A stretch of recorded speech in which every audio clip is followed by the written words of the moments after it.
नमस्कार दोस्तों, स्वागत है आपका वीर हनुमान चैनल में। एक ऐसा मंच जहां भक्ति है, शक्ति है और सनातन कथाओं का अद्भुत संसार है। जहां मिलती हैं आपको भक्ति, आस्था और दिव्यता से भरी कहानियां। तो चलिए शुरू करते हैं आज की कथा। महाभारत का युद्ध अपने चरम पर था।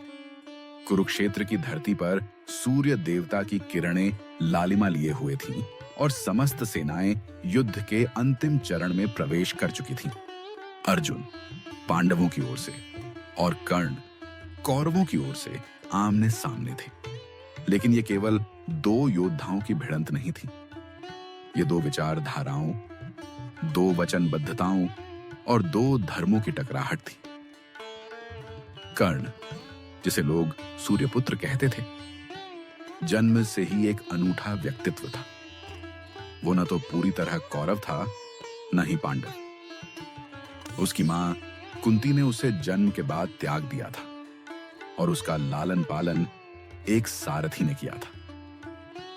उसने जीवन भर समाज के अन्याय, तिरस्कार और अपमान को झेला था, लेकिन फिर भी उसने सदैव धर्म की राह पकड़ी। दानवीर कर्ण के नाम से उसकी ख्याति दूर दूर तक फैली हुई थी। युद्ध के इस अंतिम चरण में कर्ण के रथ का पहिया कीचड़ में फंस गया था। यह वही क्षण था जब उसका जीवन एक ऐसे मोड़ पर पहुंचने वाला था जहां न केवल उसका भाग्य बदलेगा, बल्कि समस्त पृथ्वी का भविष्य भी तय होगा। कर्ण ने रथ से उतरकर रथ का पहिया निकालने का प्रयास किया।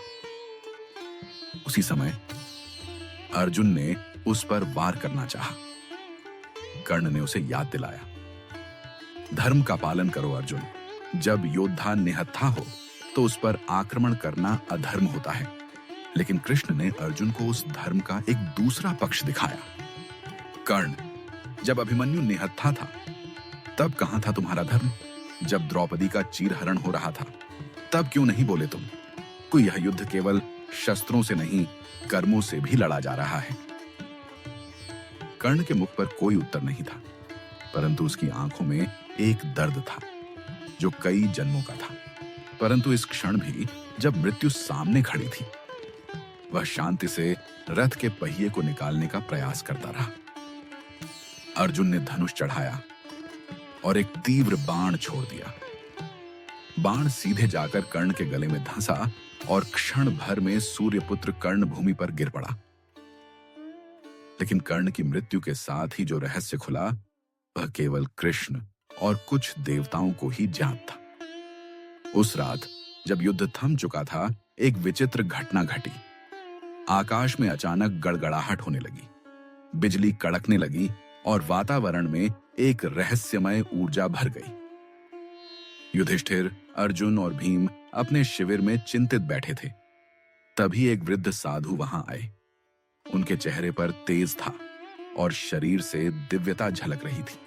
उन्होंने कहा, क्या तुम जानते हो कि कर्ण का अंत क्यों हुआ और किसने उसे शापित किया था? न। भीम ने आश्चर्य से पूछा, शाप कर्ण को? साधु मुस्कुराए, हाँ, और उस शाप का कारण भी एक महान आत्मा थी, स्वयं पवन पुत्र हनुमान। यह सुनते ही सभी चौंक उठे। साधु ने कथा आरंभ की। जब कर्ण युवावस्था में था और द्रोणाचार्य उसे शिक्षा देने से मना कर चुके थे, तब वह परशुराम के पास गया। लेकिन परशुराम केवल ब्राह्मणों को शिष्य बनाते थे, इसलिए कर्ण ने स्वयं को ब्राह्मण बताकर उनसे अस्त्र शस्त्र विद्या प्राप्त की। एक दिन जब परशुराम थककर कर्ण की गोद में सो रहे थे, तो एक जहरीला कीड़ा कर्ण की जांघ में चिपक गया।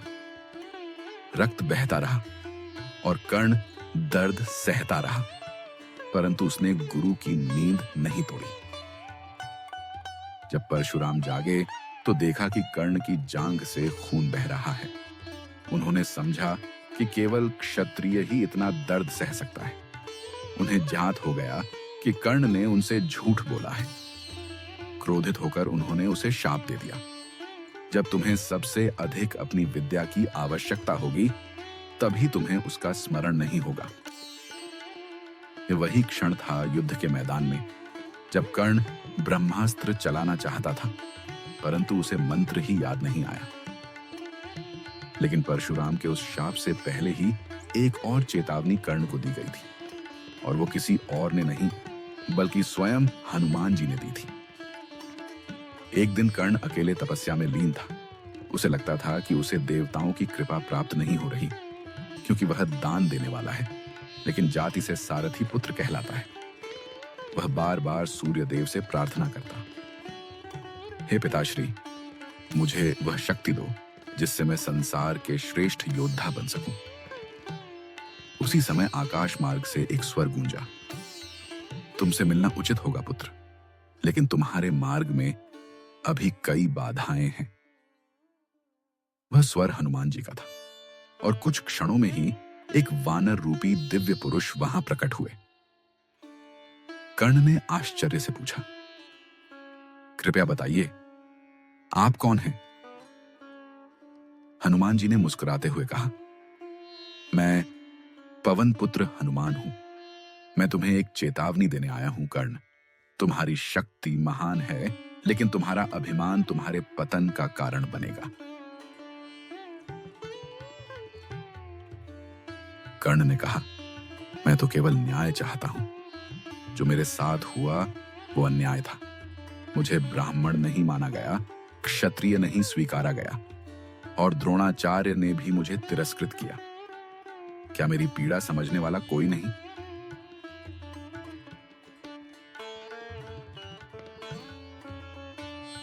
हनुमान जी बोले, तेरा दुख सत्य है, लेकिन तुझे जो मार्ग चुनना है वह तुझे पतन की ओर ले जाएगा।